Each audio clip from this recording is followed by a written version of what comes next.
Guys, thank you so much for coming out. I believe there are over 300 people here today, which is like absolutely awesome. My question to you, my very first question to you is, who hates starting vegetables from seed? Who hates growing from seed? Do you really, really hate it, sir? No. We suckle. You suckle? Yeah. Okay. So the reason why you're here today is because you don't want to suckle with seed. And I'm one of those people that just doesn't suckle with seed. I really enjoy growing from seed. I really enjoy the process of planting the seed and watching that seed germinate and watching it growing into a seedling and that whole thing is just so lekker, it's so exciting. And I think it's a case of your fear, and it might sound a little bit but your fear might be transmitted to the seed. You laugh, okay? But if you talk to your plants grow better. If you're looking at your seed because they won't grow, well, you know. Okay, so growing from seed is, number one, it's the cheapest way to grow vegetables. It really, really is. It's the cheapest way to grow vegetables. You get the most diversity when you grow from seed because you're able to go and choose the varieties that you want to plant. Okay, and you have more control as to what and when you plant. If you go to your local nursery and you go and buy tomato seedlings, there's a little sticker on the side that says tomatoes. Yes? If you're lucky, they might say you have a choice of red tomatoes and cherry tomatoes. That's it, you're stuck. You walk into my shop and there's 200 tomato varieties. And you go, oh, I don't know what tomato to plant. Okay? And it's cool because you actually get variety. And the thing is, and let's use tomatoes as an example. I think this year we grew 313 different types of tomatoes. It's a massive number of tomatoes. Not all of them are available because a lot of them we're working through for a variety of reasons. But we have tomatoes that are slicing tomatoes for a sandwich. They don't lose water in the sandwich, so the sandwich doesn't go soggy. I mean, how awesome is that? We've got tomato varieties that are paste tomatoes. So if you're making a bolognese, you're going to use a nice thick paste tomato. We have tomato varieties that are for sauces. But paste and sauce are the same thing. No, they're not. They're actually two different kinds of tomatoes.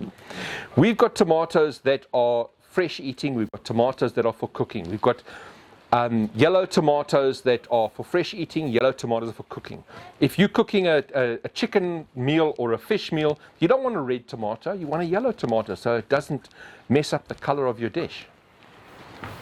We've got tomatoes that are storage tomatoes. I spoke about the storage tomatoes earlier, where you in autumn you lift the whole plant out of the ground, you hang the plant up, and you can pick tomatoes off that plant the whole of winter. How amazing is that? You cannot buy those as seedlings unless one of you guys are starting a business and buying seed from us and selling the seedlings, which I think is fantastic. And this is I think this is the main reason, is that you guys are here. There's a whole lot of people here. You packed inside that shop and it's like Disneyland because you've never seen the variety of seed available. There's nowhere else in South Africa where you can go and walk into a single store with 1,200 different kinds of vegetable seed. It's mind-blowing. You didn't know there were so many kinds of beans, or peppers, or tomatoes, or lettuce. I think lettuce, we've got 50 or 60 different kinds of lettuce. It's fantastic. But you can only get that if you are growing from seed. And it's really, really exciting. I love growing from seed. The quality of the seed is important.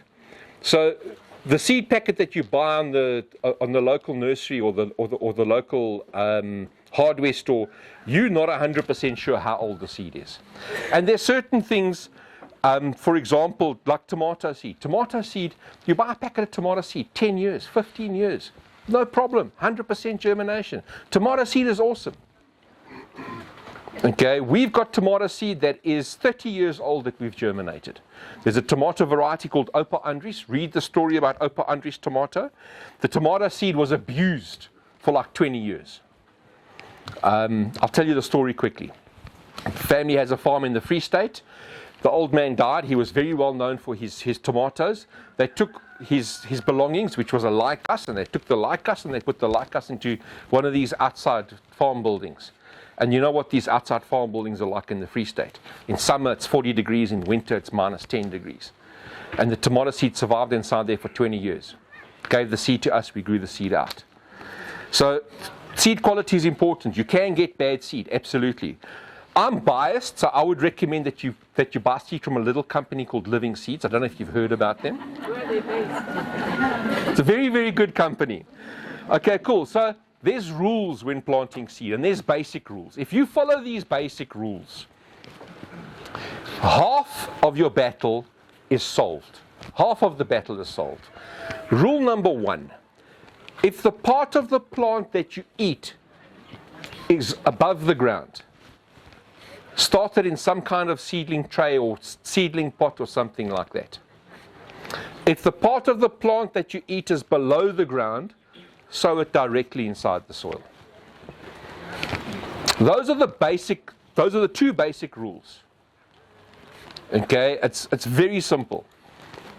The third one is plant the seed 3 times deeper than the seed is long. So if you've got a cucumber seed that's this long, plant it that deep. If you've got a radish seed that's this size, plant it that deep. There are a couple of exceptions. There's surface sowing seed, there's seed that requires light to germinate, and I'll cover that now. The third thing is you need to read the instructions. Who's seen...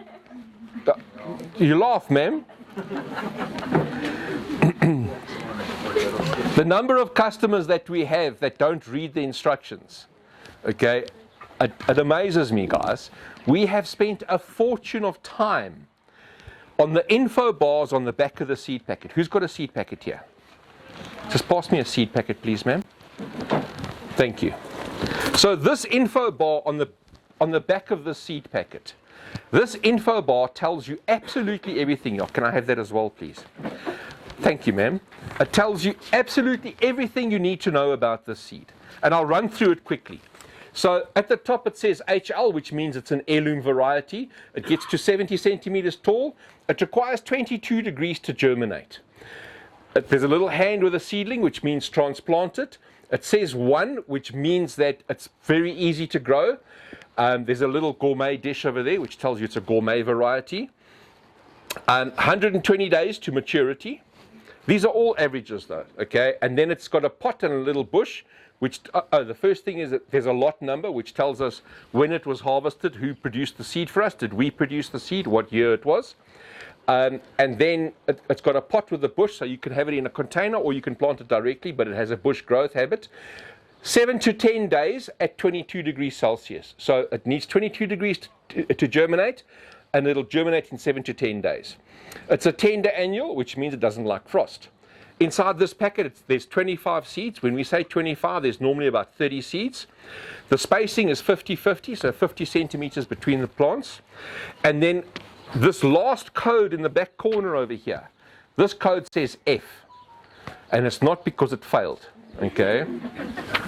And I'll tell you about that code now. And then right at the bottom, it says it starts in August, because our planting season starts in August. So it's August, September, October, November, December, January.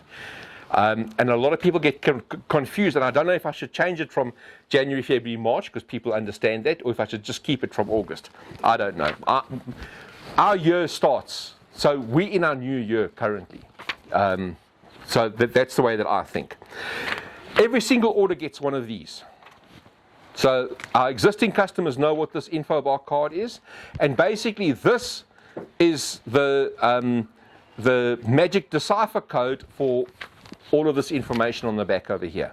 The most important part is the F in the bottom corner, and if you have a look over here, it says seed treatment, and it goes all the way A through to I, and it gives you each individual seed treatment that you need. And F means needs bottom heat to germinate. If you don't use bottom heat to germinate, you are going to have less success. So that's a hardy-dar. Okay. Scientific name is Satanicus hardydarensis. It's the spawn of Satan. I don't like them. They eat my worms. Okay, so you need to read the instructions. The amount of information that we put onto those packets gives you all of the information that you need to germinate the seed.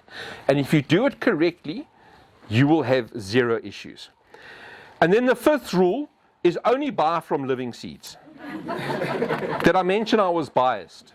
I'll have to write that down. Yeah, please write that down. Okay, so you'll see that one of my rules was that if the crop is above the ground, you need to plant it in a seedling tray. Now, that's not entirely the truth, because there are many crops that grow above the ground that we don't plant in seedling trays. A very good example is beans.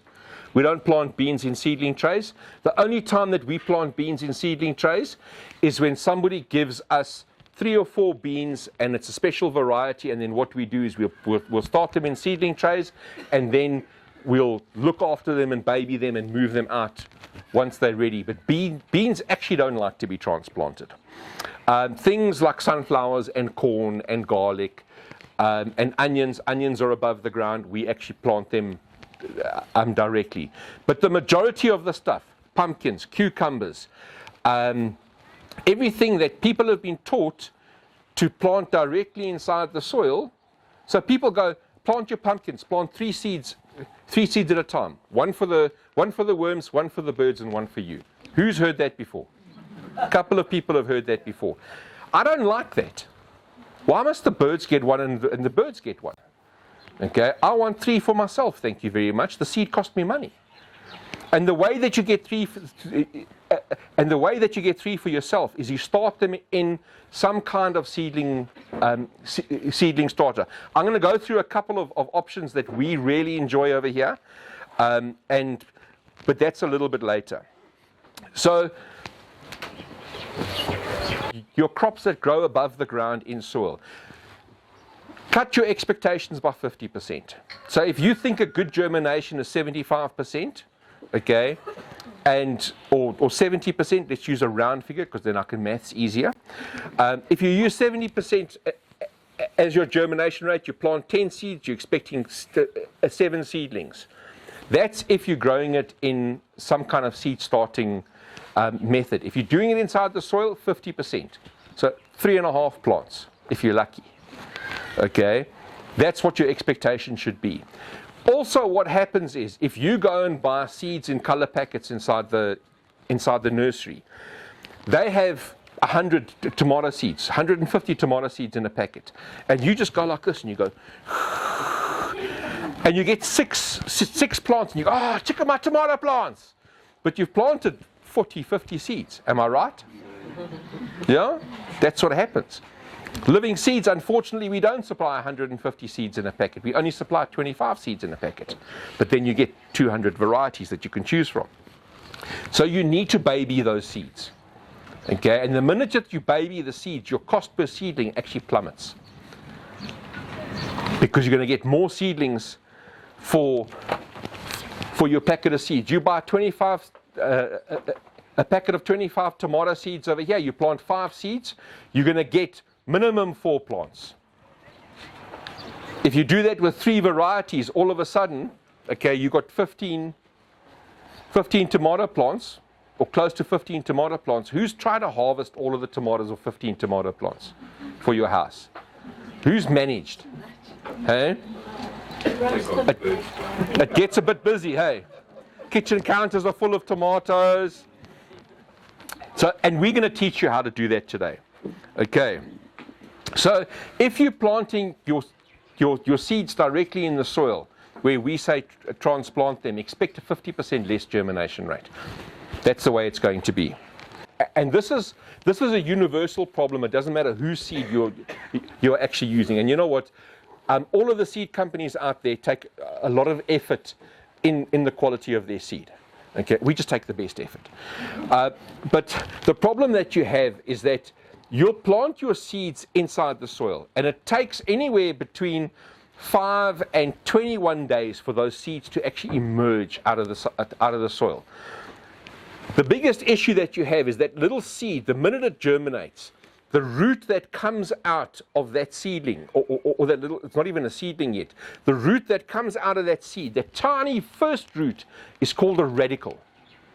And you very often don't get to see that first root that comes out.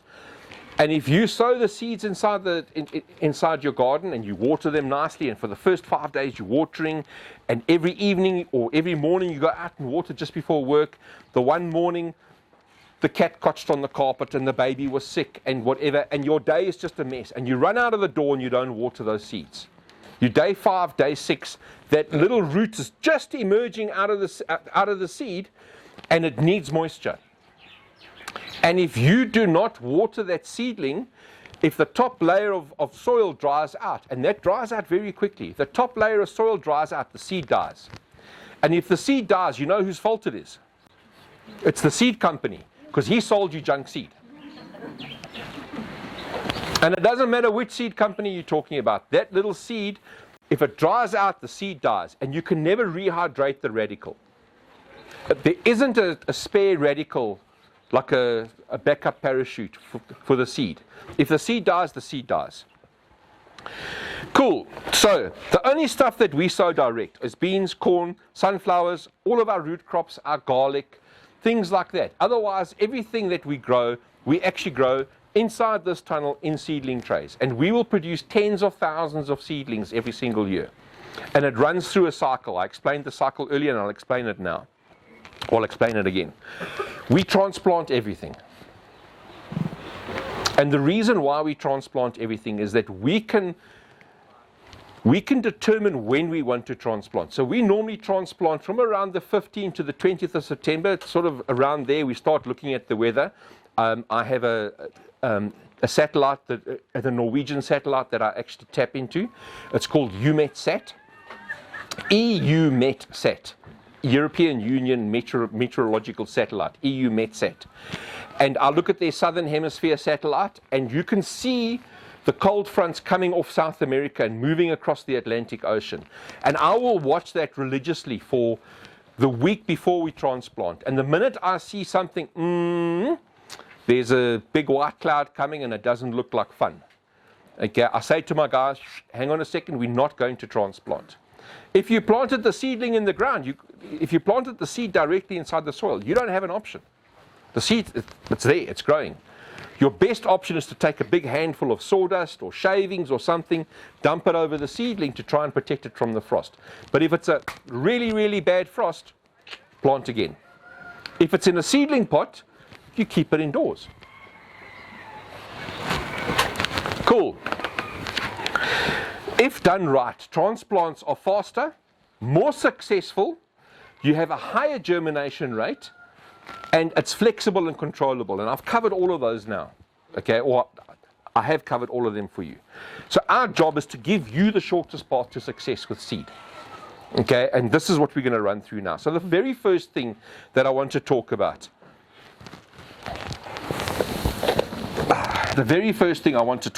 is our germination mix. So the germination mix is probably the most important thing. It's literally, this will make or break you growing seedlings correctly. Now, there's a number of companies that supply germination mix. We supply a pre-mixed packet of germination mix, which is the most expensive way of buying it. And we supply germination mix in 4 parts. And this is our germination mix over here. And the germination mix contains four elements. It contains perlite. Let me run through each of these for you separately over here. So, there's 4 parts to our germination mix. The first part is perlite. So perlite it's an expanded rock, and its primary function is aeration inside the soil. You want air inside the soil, but you don't want too much air inside the soil. If you go, how many people have bought seedling mix from the nursery to start their seedlings? No success. Okay. The seedling mix inside the nurseries is not for growing seedlings. It's frustrating, isn't it? Why don't they call it transplant mix? Because the seedling mix is a transplant mix. They sell a germination mix, which is for germination. So you germinate your seedlings in the germination mix, you transplant the seedlings from the germination mix into a transplant mix. And the reason why you do that is that they use a sterile germination mix. I'm dead against sterile germination mixes because that's not how nature works. Nowhere in nature is there a sterile ecosystem. It doesn't work.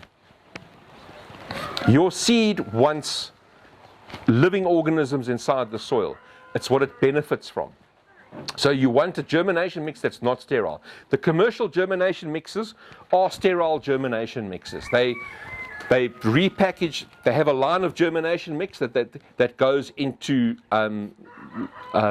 large commercial agriculture that requires sterile germination mixes, and they take a line off of that and they package it and sell it to you guys. It's a high quality germination mix if you want a sterile germination mix. So the seedling mix at the nursery is not a germination mix because the parts are too big. So there's too many air pockets for the seed, and what happens is the radicle dries out. If the radicle dries out, the seed dies.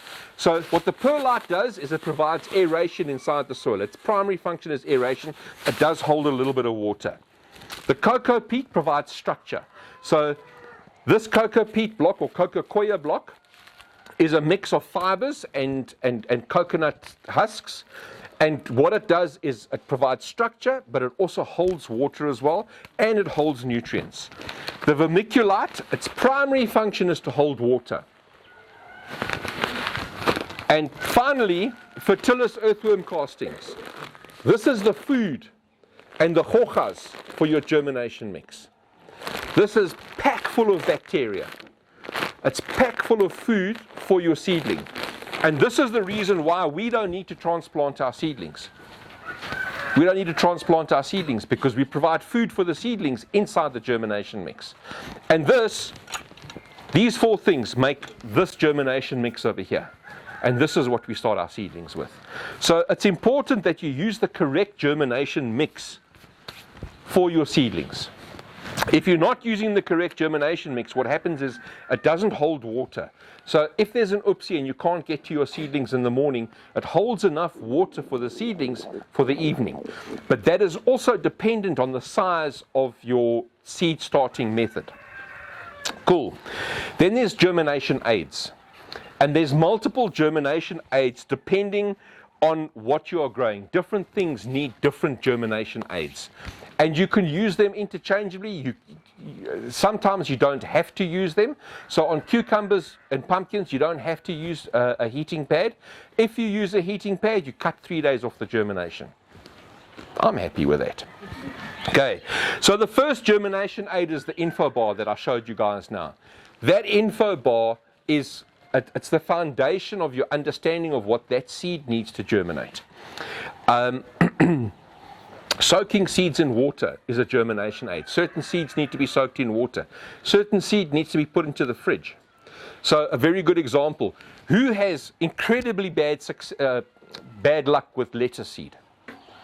Hate planting lettuce seed. Anybody? Nobody.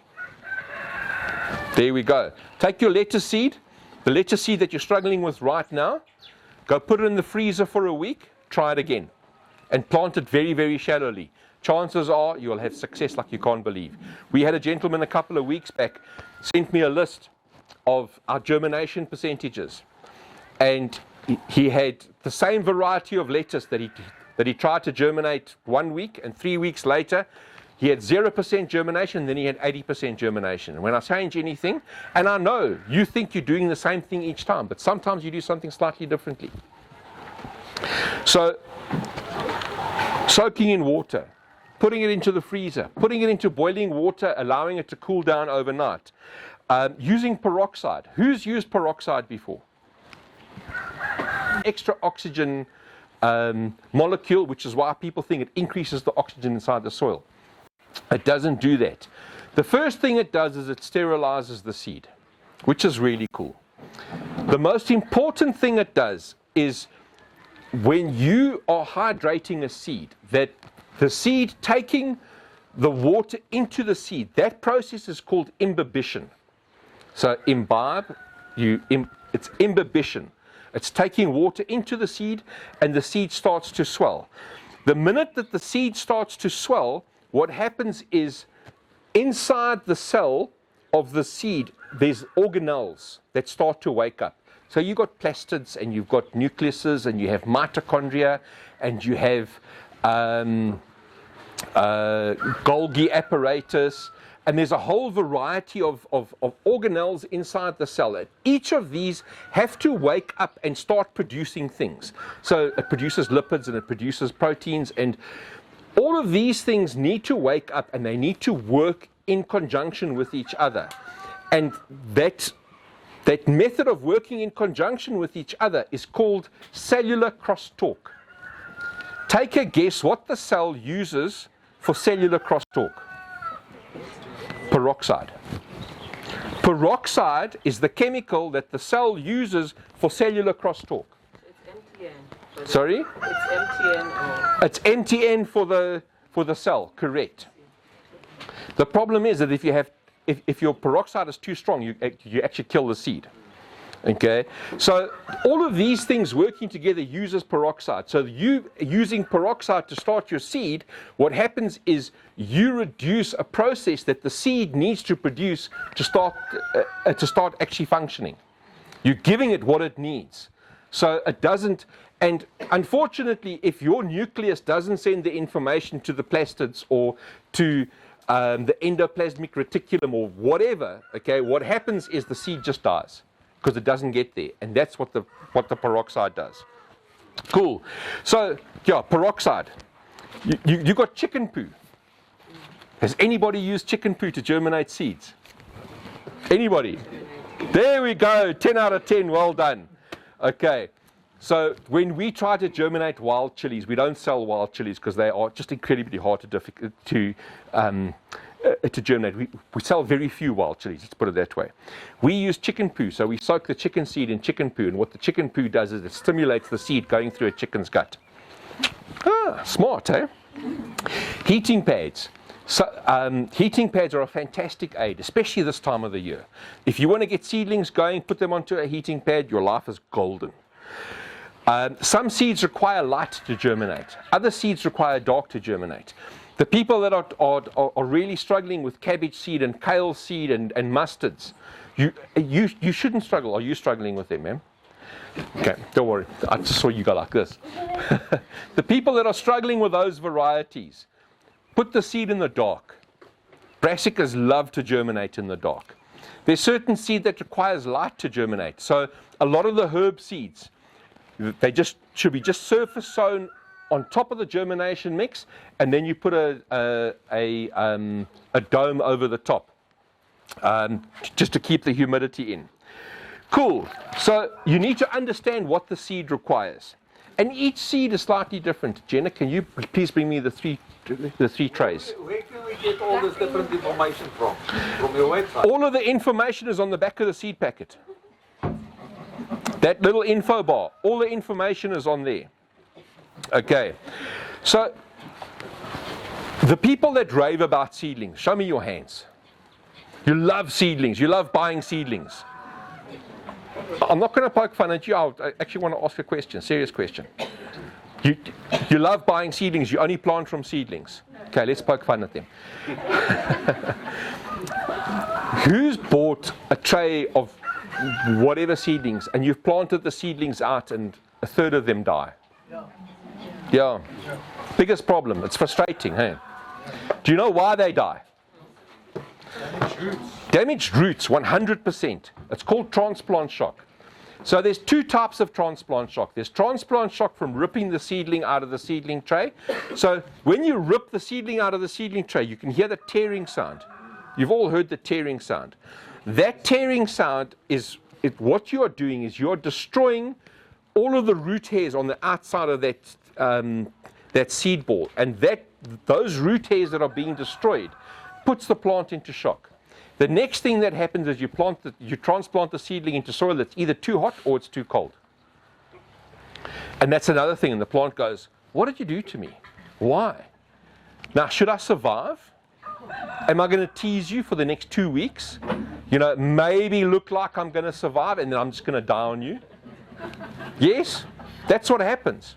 So you transplant 100 seedlings, and all this money you spent on these gorgeous seedlings, a quarter or 1/3 of them die. And it's not cool. So we are going to teach you how to circumvent that. Okay. So that plant, the reason why the plant, so you rip the seedling out of the seedling tray, you stick it inside the ground. The seedling looks at you for 2 weeks and goes, I'm going to die or I'm not going to die. And what's happening underground is that plant is now reorganizing its life, because it needs to rebuild all of those root hairs. It needs to rebuild those roots. And it'll only start growing once those roots have been rebuilt.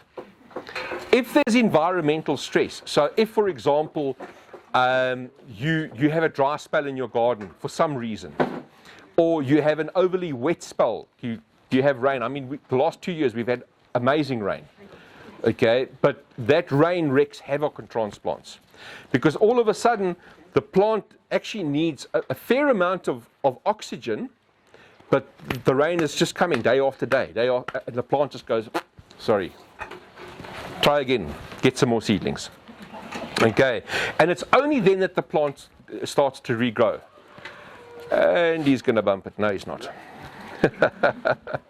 Cool. So you have plant losses, you have slow growth, and the problem with the slow growth is that you transplant these seedlings, and it's fantastic. You've got 50 or 100 seedlings in the garden, and it's looking great, and you're watering it, and they're not growing. So what do? Go buy fertilizer. Yes? Yeah. Oh, I need to fertilize the plants. Now the plant's in shock, and you throw fertilizer at the plant, and the plant goes, no!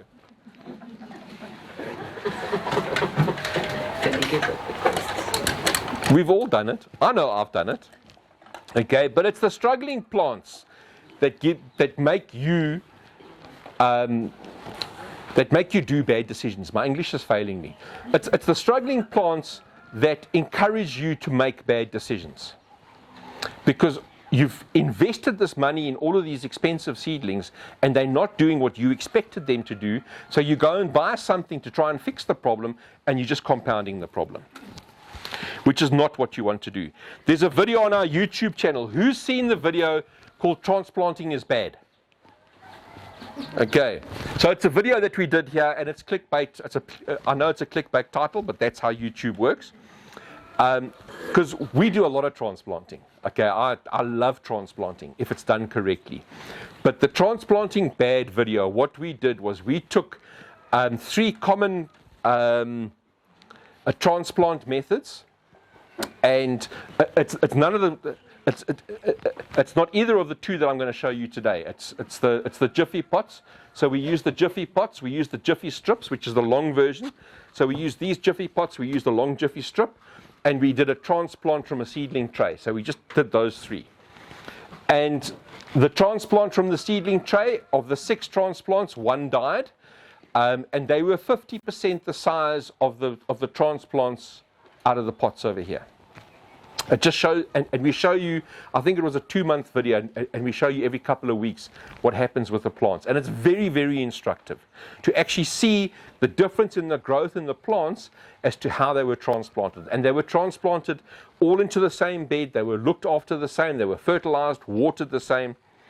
And it just shows you what happens when you actually transplant badly. Okay, so there's a 4 to 6 week lag on your transplants because of transplant shock. That's a big lag. It's a month and a half. So your transplant shock means that you will get produce off your plants a month and a half later than everybody else. That means it's a month and a half more that you need to go and buy vegetables at the shop, or a month and a half more before you actually get to enjoy your crop. So the whole idea is, how do we fix this? I mean, I've been banging on about how bad transplants are, but how do we fix it? Because delayed harvests cost you money. It costs you time, costs you money. So we've got 4 different methods that I'm going to show you today on how to do transplants. And it's a case of these 4 methods are incredibly successful. each one has a unique benefit to the gardener that wants to use these transplant methods. And it's a case of not one of them is the best way, they are all the best way. It just depends how you want to use them. I'm missing something. For rye, please organize me, go and ask them for Jiffy 7 and Jiffy 7C. Okay. We'll start with the Jiffy pots. So the Jiffy pots are very cool. So the Jiffy pots are made out of koya, which is coconut fiber. It's really cool. So what you do is you take the Jiffy pot, and there's two ways to do this. You can either plant directly into the large Jiffy pot. So if we're doing pumpkins, we will do the pumpkins directly into the large Jiffy pot because we don't need to transplant it. That's cool. If you're doing something smaller like a tomato or a cucumber or a pepper, you can use the small Jiffy pot. And basically all you do is you take your germination mix, you fill the germination mix into the Jiffy pot, and you understand how big your seed is, and you plant the seed how deep? 3 times deeper. You plant the seed 3 times deeper inside here, and I'll pass this around now, and you can feel the soil. The soil actually holds water. The cool thing is, if you start your peppers now, fantastic, that's awesome. You come to September and it's time to transplant out, and there's a late frost coming, and you go, I can't really plant it now, I need to push this plant another 2, maybe 3 weeks. But the plant's already this high, and it's becoming root bound, and you're going to put the plant under stress. All you do, take your germination mix, and you pot it up inside here. You haven't ripped it out of here and replanted it, because if you rip it out here and replant it, you're going to knock it back 6 weeks. If you take it and you plant it inside here, you're potting it up, so it has more access to food over here, and the roots just grow straight through the pot. When it's time to actually transplant it out into the soil, you water your garden as you would normally do, open up the soil, you take the whole pot and you plant the pot into the ground. And the plant just carries on growing.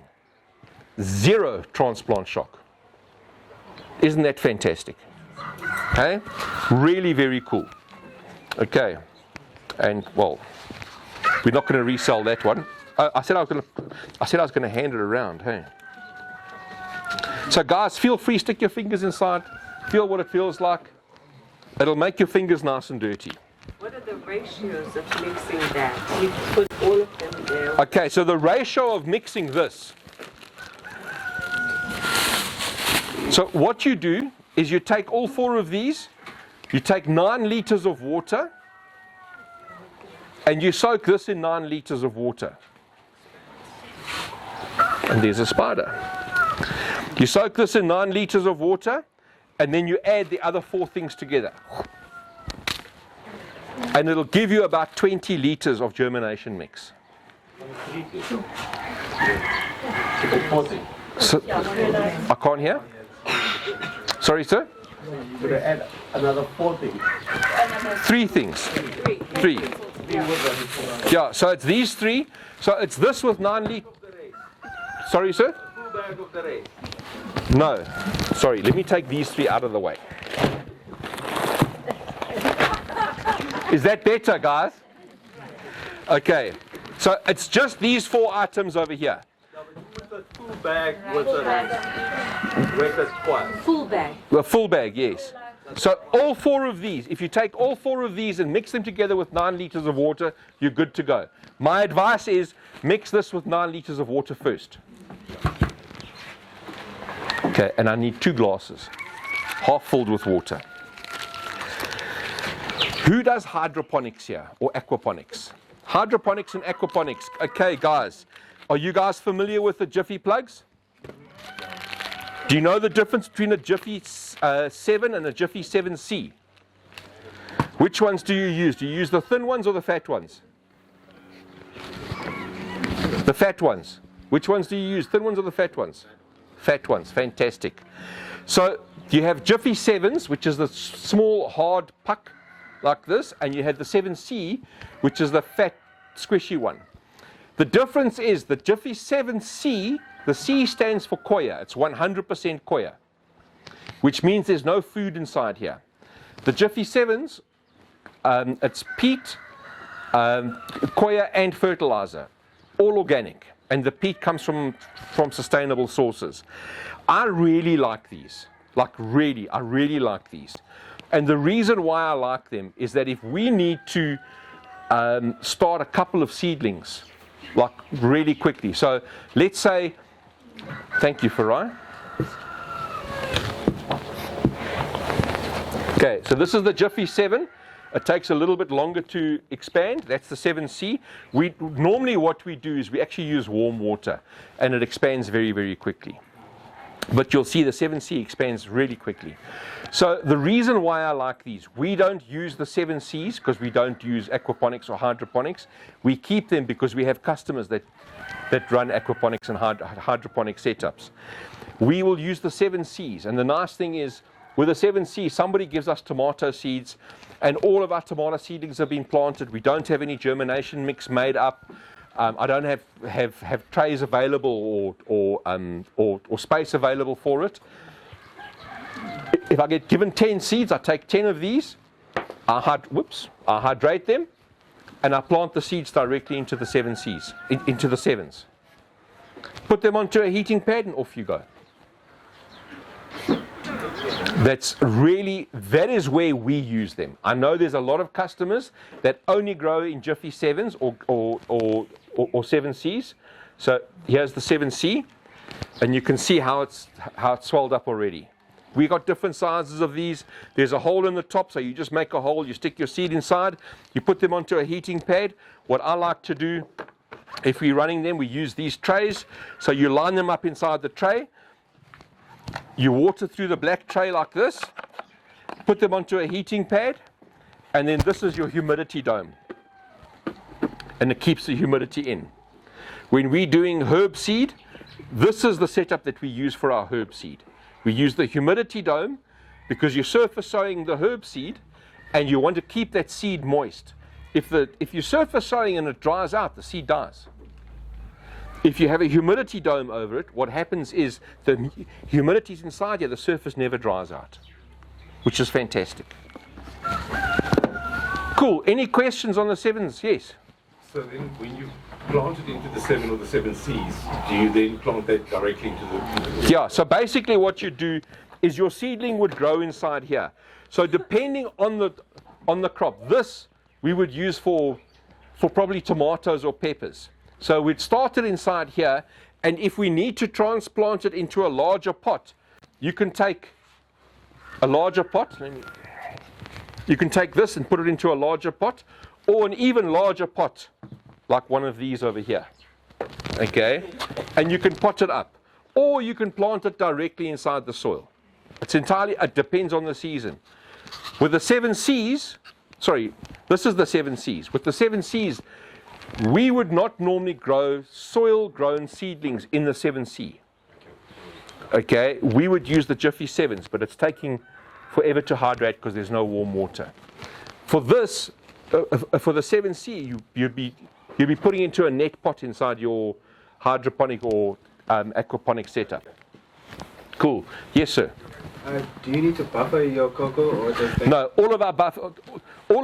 okay, it's a very good question. So you can buy buffered and unbuffered cocoa. The unbuffered cocoa basically is it's raw cocoa that hasn't been washed. It contains a lot of salt, and it needs to be buffered normally with some kind of lime or calcium.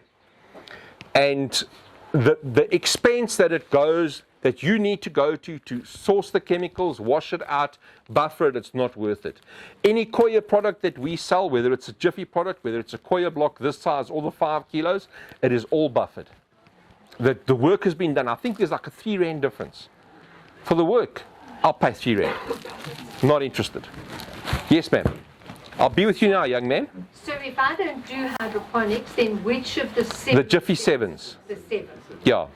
So if you're not doing hydroponics or aquaponics, Jiffy 7s. If you are doing hydroponics, use the Jiffy 7C for coir.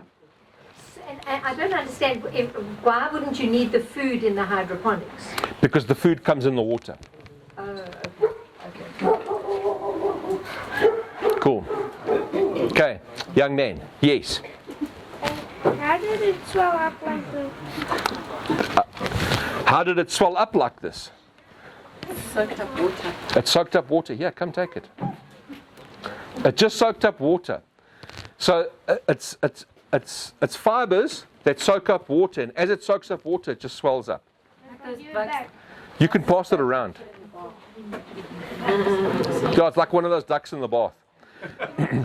So this is going to take a while. Probably, you can see it's doubled in size, but by the time I'm finished the talk, I'll pass this one around. Excellent. So those are the two simplest ways of starting seedlings without transplant shock. I'm going to show you two of our favorite ways. So the first is, who's got a pot maker? Do you love your pot maker? Why? Because it's easy. Hey? Okay, so the pot makers, we used to have a lady that used to make the pot makers out of clay for us, and then she emigrated, and she actually threw her molds away. So one of the moderators on our Facebook group, his name is Emil Tiot, and Emil is a mold maker. That's what he does for a living. He's an artist, he's a mold maker. So we had one, and I sent it down, and I said, Emil, this is what I want. And he basically made a mold out of the original one that we had, and he makes them. It's some kind of polymer, but there's ceramic inside here. It's a really cool process. But they're locally made by an artist in Cape Town. They're not imported from China, which is like really, really cool. And how this works is this makes a planting pot out of newspaper. The cool thing about the planting pot is it'll last for 6 weeks, and you take the whole pot and you transplant the pot into the soil. So you can spend the evening in front of the TV. How do you do it? Exactly. In the evening in front of the TV, and you can pump out a couple of hundred of these pots. And then what you do is you fill them up with your germination mix and start your seedlings. The most important thing that you need to remember about the pot maker is that this is a lady, and she likes to show her shoulders. So you know the ladies that wear those nice off the shoulder and they're showing a little bit of flesh over there? This is this guy, or this is this girl over here. So you take your spray bottle, you have strips of newspaper, and basically all you do, come now,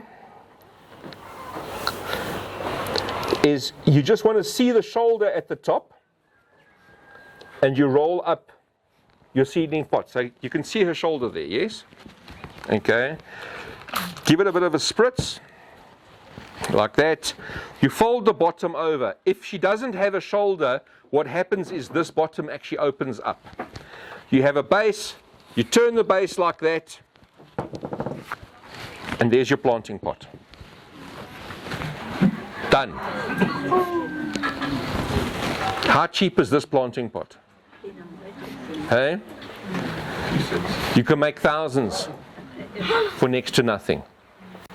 And the cool thing is, this planting pot, the wall, this newspaper is strong enough to hold for 6 weeks. And when you transplant it inside the soil, the roots just go straight through. How many seedlings have you lost using this method? Oh, well, I mostly lost them because I... Now you see, I actually can't help you there. No, but those that I've grown in there have grown really well. Yeah. And the reason why they grow really well is they just keep growing. They don't go into transplant shock. And this is probably one of our most popular growing methods. Yes, sir? Sorry to interrupt. How do you water the seedling if it's in that pot? Because I've been taught to water from the bottom. Yes. And in this case, no. Okay, so what you'd do is you'd have a whole lot of these seedling pots, and it doesn't matter what tray you use. You can use one of these trays. You'd stack them up in the tray like this. The best watering method for watering seedlings is the Gardena garden rose. It's a very good question. So the Gardena gardening rose is it's the cheapest Gardena waterer. It's the little round one with like 500 holes in the front. You don't need one of these whiz-bang waterer 5000s with the 19 different positions and and you don't need one of those, okay? They look cool. They really do look cool because you have all of these like sort of, no. The seedling just wants a nice gentle mist and you water it from the top. Water it from the top. If you're using one of these seedling trays, you can put the water into the bottom tray and let it soak up from the bottom. It doesn't actually matter. Okay. Sorry, sir? Sorry, it doesn't deteriorate the newspaper. It won't deteriorate, no. It will, yes, it will deteriorate, but you're not moving them up and down. Okay, and then when you transplant, they just carry on growing. Yes, sir? How deep do you fill it with water there? In the bottom tray? Oh, halfway. Halfway. It'll soak up the water. The nice thing with this tray is that it's actually got little offset legs over here, which holds it up off the water. So even if there's water in the bottom tray, not all of the water gets sucked through the top. These are our microgreen trays, but we've had exceptional success using them as seedling starting trays. Who has one? Who loves them? This is probably one of the best inventions. If you are producing hundreds and thousands of seedlings, okay, this is where you want to go. We have guys that run commercial farms that have teams of people starting their seedlings like this because they have better success doing a wall-less. This is a wall-less planting method. They have better success running wall-less planting method than any other transplant method. Okay, and the guys love it. So what happened was Jane Griffiths, the lady that wrote this book, she brought in a similar one to this from America, and it had plastic parts. And she gave it to me and she said, Sean, we need this in South Africa. And I took it and we used it inside the tunnel, and within 3 days I broke one of the plastic parts. I'm a guy. Okay, and I thought, well, we can make it better. And I've got a friend that owns a sheet metal company up in Cleveland, and I said, this is what I want, but you need to change this, this, and this. And this is what's produced. So also locally manufactured, not made in China. Okay, so all you do is you make your germination mix, you make it nice and moist, you squash it down, and I'm going to do it on here so that you can actually see what happens. Okay, so there's two handles. There's this top handle over here, and there's this bottom handle. So you fill up, you saw me fill it up. So you fill it up, you compact it nicely, you push down, and as you push down, normally what happens is, and I see this mix isn't as wet as I'd normally like it, some water would come out the bottom. You lift the bottom one, and you have 4 planting blocks, like this. Looks like a chocolate brownie. Do you want to bite?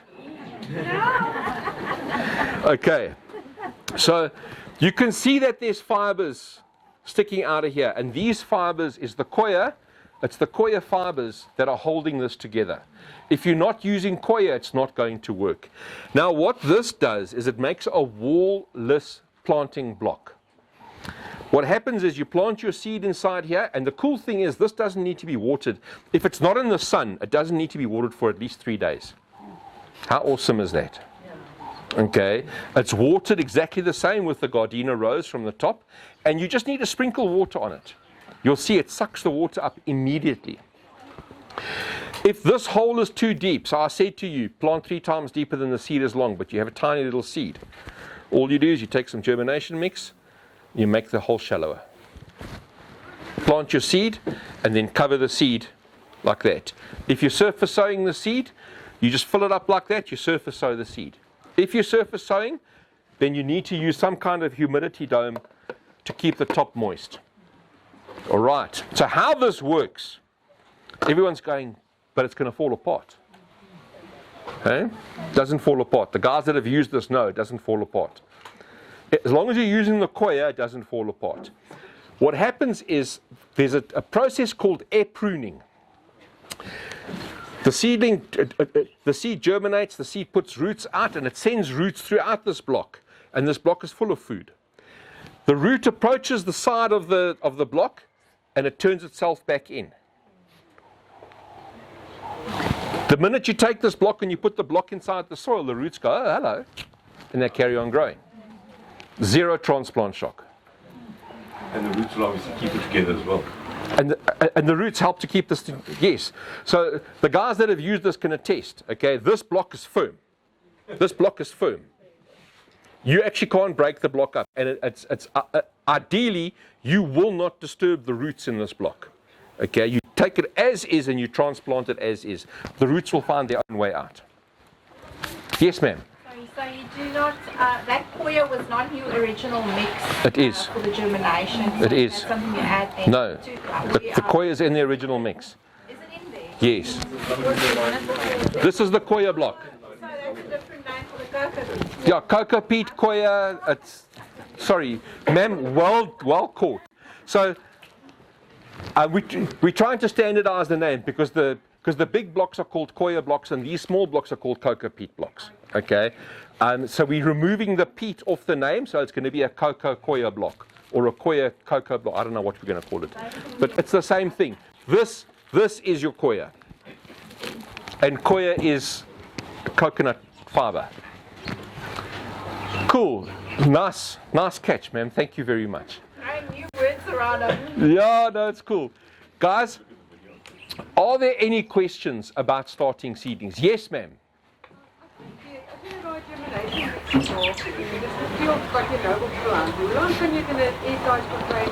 I wouldn't. Okay, so the question is, if I've made this germination mix and it'll probably make double what's inside here, okay? If I make all of this germination mix and I only use a third of it, what do I do with the other stuff? You've got a couple of options.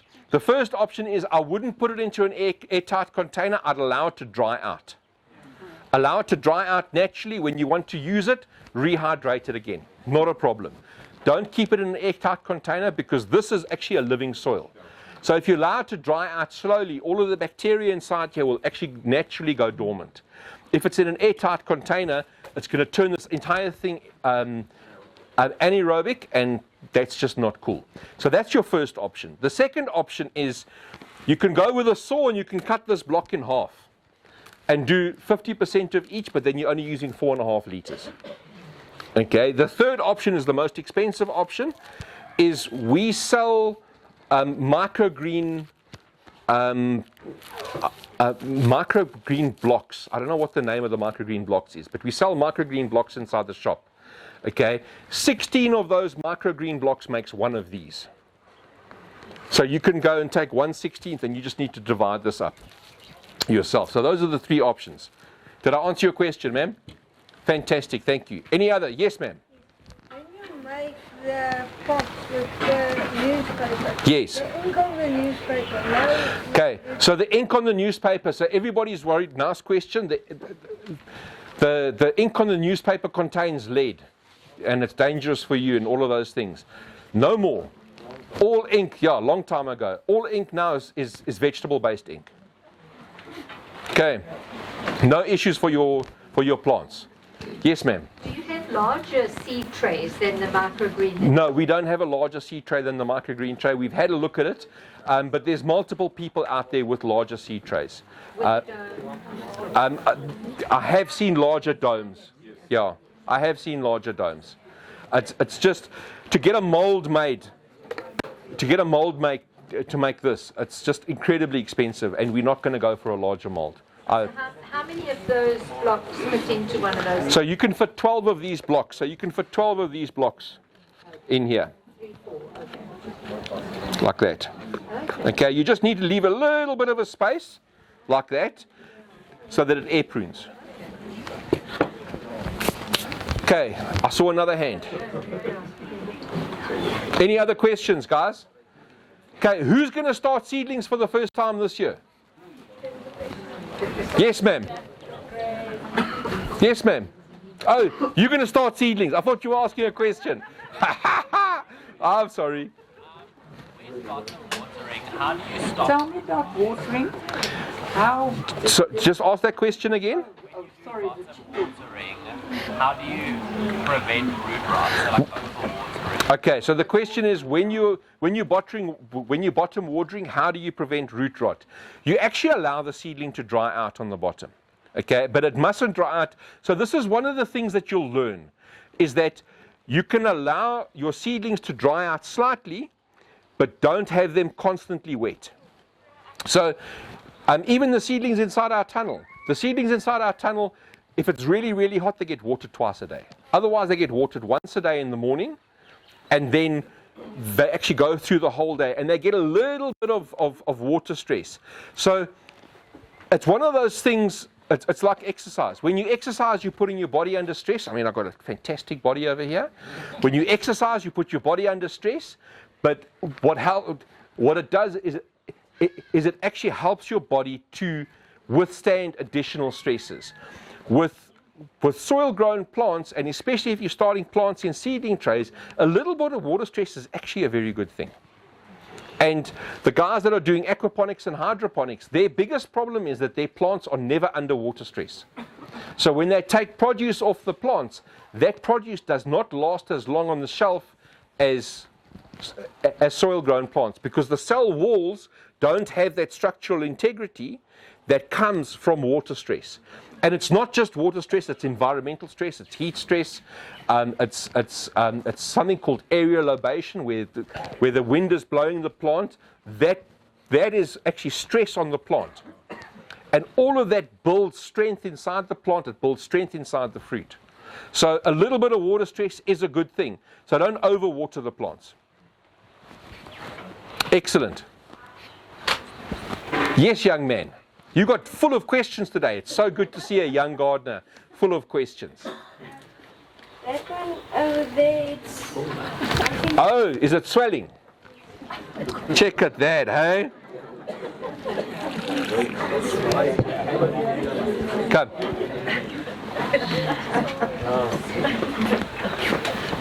So it looks almost exactly the same. Okay. So if you start sowing the seeds now, obviously you look at which seeds to sow. Yes.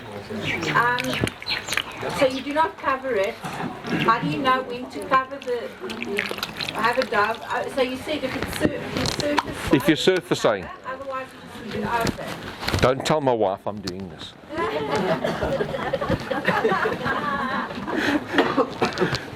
Check, all the guys are laughing because they know their wives are going to moan at them. Okay, so a very nice question. When do you know when to cover your plant with a humidity dome and not? So my rule is very simple. If you are surface sowing, or if you are sowing just under the soil surface, a humidity dome is required. Especially if you are going to work during the day and you're unable to check on your plants every couple of hours to make sure that they aren't drying out or whatever. The humidity dome is important for a couple of, the main reason is it keeps humidity in. It also keeps a little bit of temperature inside here. When this warms up, the humidity dome actually increases the temperature by a couple of degrees. The problem that you have is that if your humidity dome is in the sun like this, it's going to cook, which is a problem. So you need to make sure that your seedlings aren't in the sun. If they are going to be in the sun, take your humidity dome and just turn it slightly like this, so that there is some ventilation inside there. But surface sown or very shallowly sown, then you use a humidity dome. I wouldn't use a humidity dome if you're growing tomatoes and cucumbers and pumpkins and things like that. Just stick them inside the tray and grow them. Cool. Yes, sir. What point do you move the seedlings into the sun and for how long? At what point do you move the seedlings into the sun? So there's a very big thing in the northern hemisphere about hardening off the seedlings, and normally what happens is the seedlings are grown indoors under lights, and the LED lights or the fluorescent tubes don't have the same intensity as the sunlight. So the minute that you take those plants out into the sun, they get sunburnt. They literally get sunburnt and they die. In South Africa, we are very fortunate. We don't have to grow our seedlings under lights. If you are growing them under lights, you are going to need to start moving the plants into the sun. And what I would do is I would move them into an environment like this where it's very light. And then late afternoon, say 3:30, 4 o'clock, I'd move them into the sun for a couple of hours. Okay, next couple of days. So if you can start it, for example, on a Friday afternoon, you get home early on a Friday afternoon, put them in the sun for a couple of hours. Saturday, put them in the sun for a little bit longer. Sunday, put them in the sun for even longer. Or what you do, take your seedlings, put them in the shade of a tree, so that you know it'll be in shade the whole day, but late in the afternoon it's going to be full sunlight. That's one way of doing it. Your seedlings need to have at least 2 true leaves before you start doing that. That's if they're coming from under lights. If you're growing seedlings in a tunnel, a shade house or something like that, plant them straight. No need. Just even the reflected light of walls and stuff is fine for that. A reflected light off the wall is very nice. If you have an area, so a lot of people have a very narrow area on the one side of their house where they can grow their vegetables or they can grow their seedlings. Paint the wall white. Go and buy one of those big Perspex mirrors. Any reflected light that you can bring into where you're growing your seedlings is perfect. Cool. Excellent, guys. Any questions? Yeah, so if I grow my seedlings in the house, is it fine? It doesn't need the sun, it just needs light like this window. So, I actually think I haven't finished my talk, guys. I'm terribly sorry. Watering, light and full sun, which is where we are right now. Okay, so one of the problems that you're going to have growing seedlings indoors is you're going to get seedlings that do this. And leggy seedlings. Who's heard of leggy seedlings? Who's experienced leggy seedlings? Who's tried to save leggy seedlings? Who's succeeded in saving leggy seedlings? Plant them deeper. Plant them deeper. When you plant it into the ground, just plant them deeper.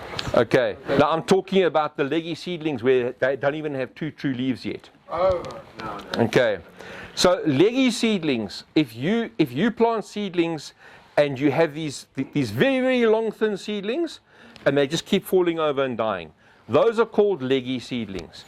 My advice is take them, put them into your compost heap, start again. You will not be able to save the leggy seedlings. And the reason why is that seedling has grown so fast towards the light that the stem of the seedling is so thin. And what's happening is the seedling is pumping water, nutrients all the way up to the leaves. And the minute that seedling comes under environmental stress, that stem collapses, it falls over, it's forbye. Don't waste your time, throw it away. You can ask Farai. Farai grows all of our seedlings. If he leaves the seedlings too long and they're leggy, we throw them away. Start again. Why do they do that? Why do they do that? Because they're growing towards the light. They're looking for the light. And they elongate their stem so much that the stem has got no integrity. So how do you prevent it? So, good question. So how do you prevent it? You make sure that your seedlings are in as much light as possible. So if you are growing them near a window, so let's say this side over here is the window and you're growing them over here, you're going to get leggy seedlings. If you're growing the seedlings over here, you're not going to get leggy seedlings. They will bend towards the light, but they won't be leggy. And you just keep turning the tray every single day. Yeah. Cool. Excellent, guys. I want to thank you very much. Thank you.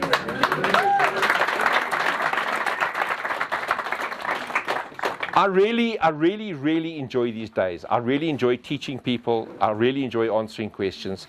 And I just want to thank you guys for coming out today. It's really awesome to see you. We've got